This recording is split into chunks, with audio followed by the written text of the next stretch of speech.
It's my day off. Do I really need to make any videos today?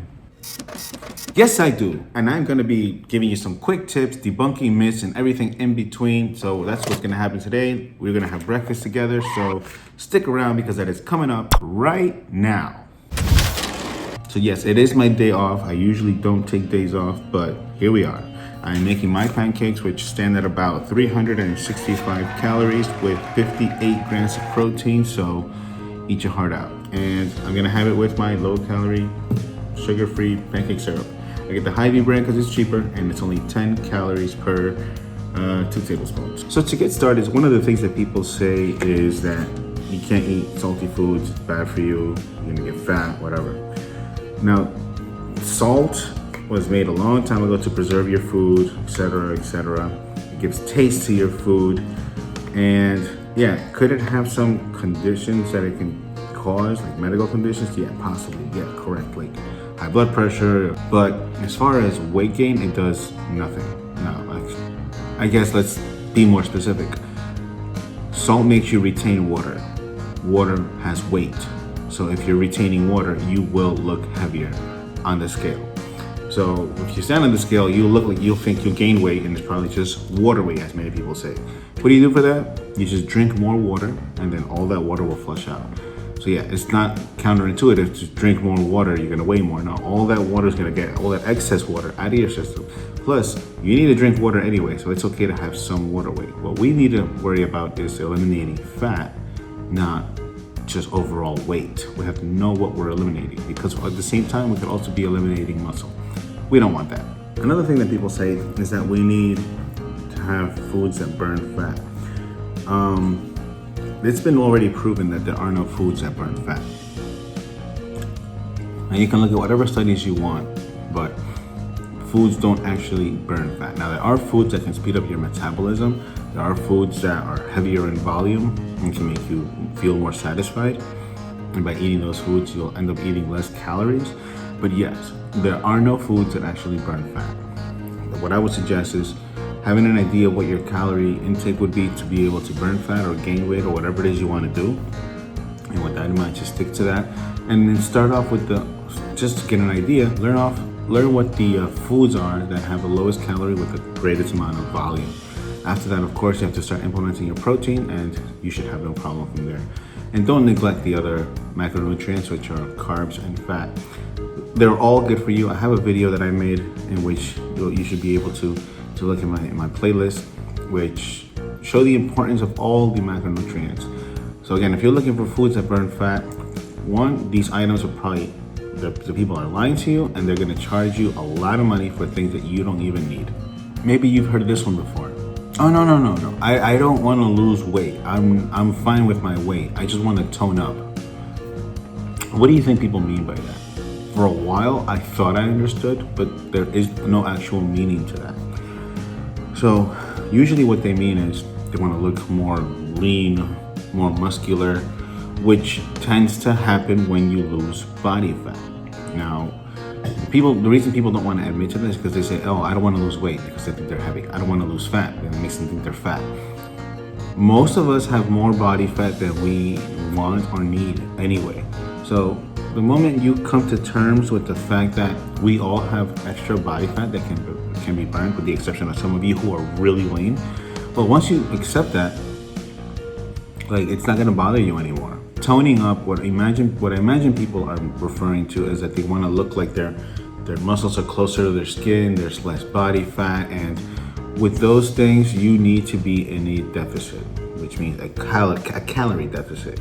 So it takes time. Maybe it'll take several months, maybe it'll take a year, maybe it'll take a couple of years, but it's not like it's gonna take, let's say for example, 2 years. It's not like from day one to the second year, you're gonna have to just suffer. No, you should be able to find foods that are enjoyable.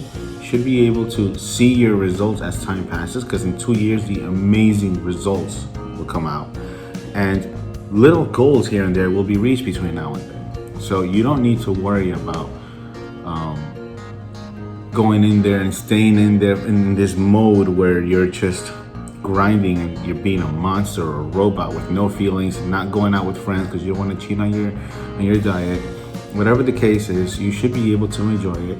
You should be able to tone up with just exercising regularly, eating according to what your goals are, getting enough rest, hydrating, and those should be everything you really need.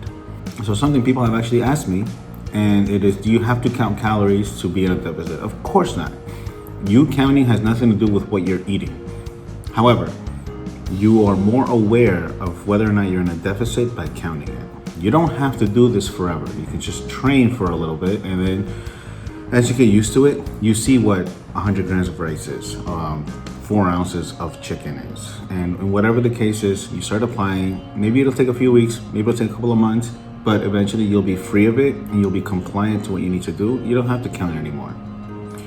Do you have to take supplements? Do you need to take, for example, creatine, vitamins, for example? Do you have to take whey protein?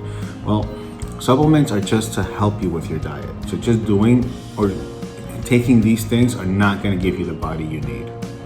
You just have to find a way to use these to incorporate in your diet. And if you don't want to, you can eat natural foods and they'll give you exactly what you need. Not just the protein and whatever other things you're looking for, but foods have micronutrients. They have other things, vitamins, niacin, thiamine, fiber, calcium, vitamin D. So with this in mind, you should be able to enjoy your diet with not having to spend more money on these things that you feel you may not need. I take them because I like them. They're beneficial. For me, they're fast. I found the benefit in them, but you don't need to. Some studies have shown that you need to take about 1 gram to 1.5 grams per pound of body weight. Do you have to do this? No.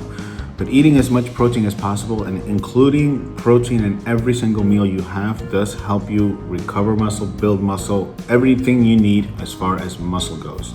So even if, let's say, you weigh 150 pounds and by 1 gram of protein per pound of body weight, you should be having about 150 grams of protein.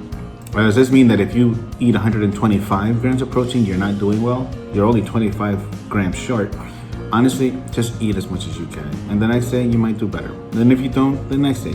But just continue eating a good amount of protein so that you can benefit your muscles by doing so. I work out in splits. I work out 6 days a week, and I do push, pull, and legs. Push being triceps, shoulders, and chest. And then I do pull, which is back and biceps. And then I do legs and glutes on a separate day. So those are 3 days, and I get to do them every other. I do the cycle. So in 6 days, I get to do all of those groups twice a week. The reason I do it that way is because I want to go to the gym as much as I can. I do enjoy my rest day, which is on the 7th day, and I get to work out all those body parts twice a week. So let's say I only did it once a week, which people will exercise one body part a day or a week. By the end of the year, you do the math, I would have done twice as much by doing this 6-day split.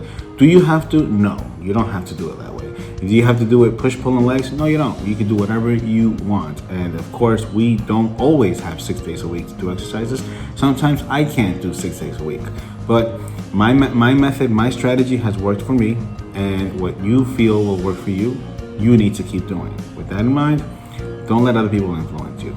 So that is all for today, guys. I hope you enjoyed these tips. I'm gonna continue having breakfast. I don't want it to get cold. I don't want my coffee to get cold either. And honestly, I think if you continue to do what you can with what you have, you don't need to make any crazy purchases. You don't have to do any crazy research. But the main thing, as I mentioned, just be aware of what you're eating, like as far as calories, protein, and getting good rest, staying hydrated, moving throughout the day besides actually exercising. It'll change you completely. Just give it a few months and you'll see you won't even be the same person anymore. You won't even recognize yourself. You're gonna feel like a whole different person. So if you do that, you'll see a whole bunch of benefits. Now I'm gonna conclude the video here. That is all for today, and thank you very much for your support, for your liking and sharing and your subscribing.